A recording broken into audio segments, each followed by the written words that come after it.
Good morning, everyone. So this is me in the morning, but not most of the time. But today, I decided to practice being productive since malapit na ang pasukan. So yeah, this is what I usually do in the morning kapag sinisipag ako. Pero minsan hindi naman ganyan. Madalas pala, hindi ako ganyan. Most of the time talaga, tanghali na ako nagigising. So, since maaga naman ako nagising dyan, wala akong magawa. And yun lang, I decided to be productive. Ever since talaga, gustong gusto ko na mag-vlog. Not because gusto kong sumikat or for money. Super nagdadalawang isip talaga ako. Pero this is not the first time na I attempt to do a vlog, you know, a day in a life vlog. Pero ang saya kasi, lalo na sa editing part. So yun, the reason why I wanted to do a vlog, a day in a life vlog is, you know, to make memories, documentaries. That's the type of vlog that I want. Yung babalik-balikan ko na, oh my gosh, parang gusto ko na ulit maging productive, blah blah blah. In short, mababalik-balikan ko na yung mga gantong moments. Kasi this might be a normal day for everyone, but for me, ito yung pwede kong balikan na baka nalimutan ko na in the future if walang video. And ang pumipigil lang naman sa akin is baka ma-cringe yung ibang tao pag nakita nila yung gantong vlog ko or pag napanood nila yung ito. But now, parang na-realize ko na hindi mo dapat pinipigilan yung sarili mo dahil ayaw mong husgahan ka ng ibang tao. So, yeah, this is me doing what I love, what I want, without hurting anyone.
Si Lola to buy some hot dogs and some bread.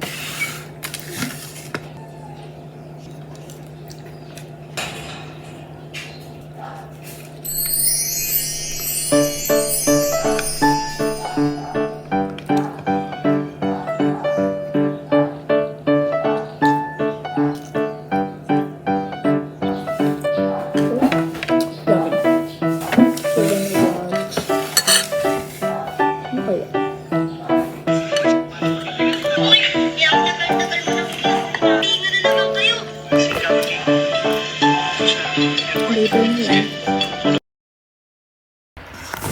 Hi. So, ayun.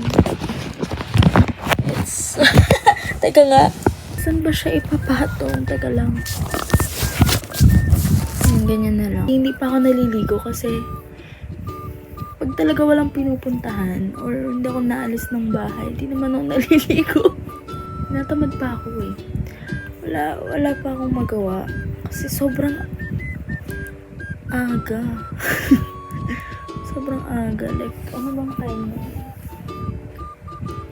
8:43. Hindi ko alam.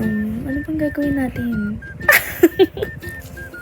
Pero yun, wala akong balak mag-thirst trap ngayon eh. Kasi pahinga yung skin ko. Sobrang puff ng face ko. Grabe.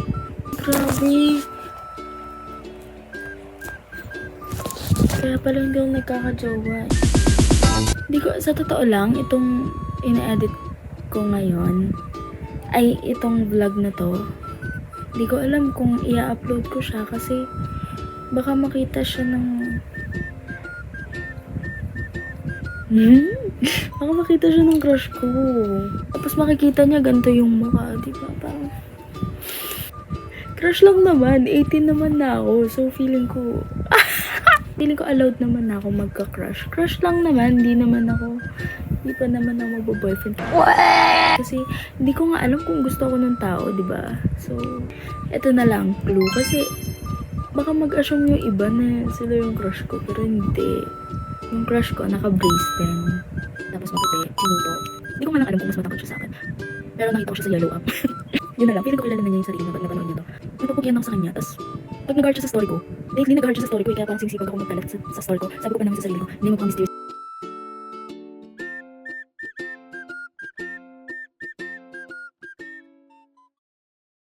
Sila, nagkagusto din siya sa akin, pero nag-usap namin before. Mabait yun, yung ganyan, pero hindi ko alam kung mauulit ko yun sa ibang guys na mauulit ko kasi after nung enough. Kasi gusto mo na mag-okay, kasi gusto mo na magdadaguhan na ng expect mo na lalakahin ka lang niya.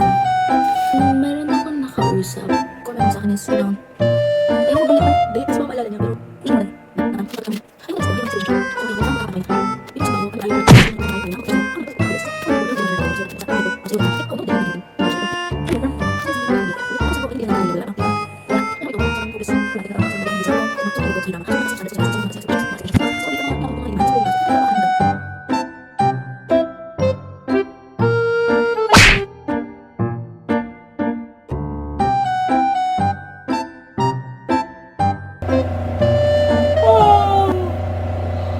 naantok ako.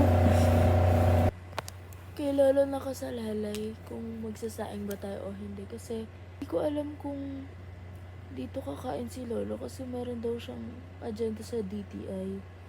One time kasi, ako yung nagsaing. Wala akong pasabi sa kanya na magsasaing ako. So, bumili na lang siya ng McDo. Siguro ina-expect niya na walang kanin sa bahay. Tapos yun, hindi namin nagalaw yung kanin. Tapos kumakain na kami ng McDo. Nalimutan kong alisin. Natulog ako ng tanghali hanggang hapon. Pagising ko ng mga 4 p.m. Sunog yung kanin. Tapos ang nakakatawa doon, hindi pa ako nagsaing ng panibago. Na-expect niya may kanin. Sabi niya, Kulin, sinunog mo yung sinaing. Antok ako. Ito naman tamo. Tamo yung aircon ko ah.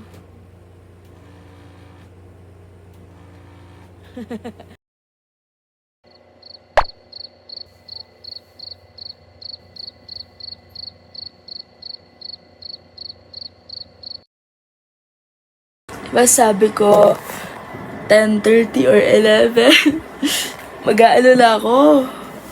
Gagawin ko yung mga kailangan ko gawin. 3:39 p.m. Nagising lang ako kasi ginising ako ng stepmom ko. Kasi may Shopee ako. Hello. Ay, ito talaga yung 1, 2. Isa lang yung order ko. Sobrang daming contact. Let's eat. hindi yata dito nag-lunch si Lolo. So, magluluto tayo. Talaga magdami.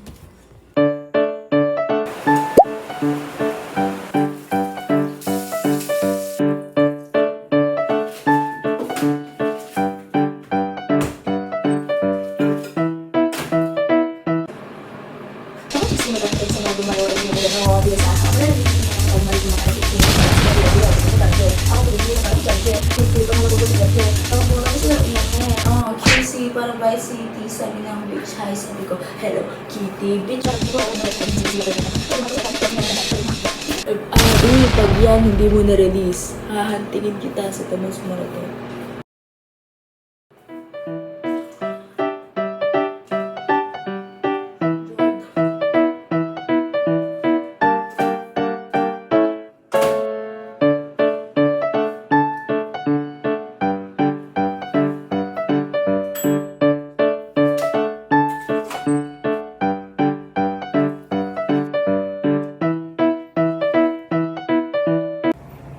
Makikita niyo mamaya.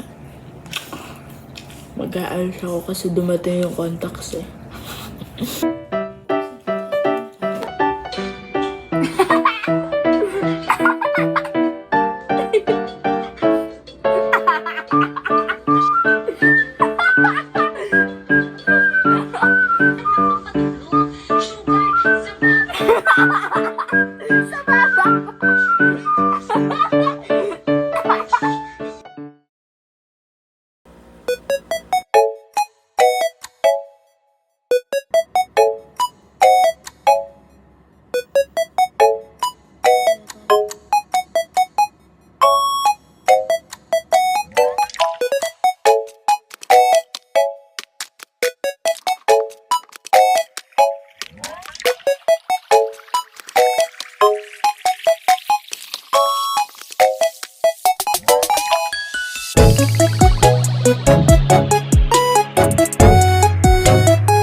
So, yun lang naman.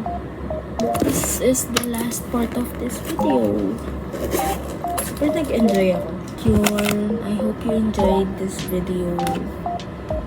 Mag-video ng ganito kasi mas lalo kang nagiging productive. Kasi ganun ako ka-addict sa pag-e-edit ng videos. Alam yan ng mga kaibigan ko. Lalo na yung best friend ko si AC. Like, lalo akong na-motivate na sige na nga, mag-ano na ulit ako. Mag-video na ulit ako. Kasi sobrang na-inspired ako nung sinabi niya na, Teddy, ko kinakaya yung editing skills mo, mag-YouTube ka na.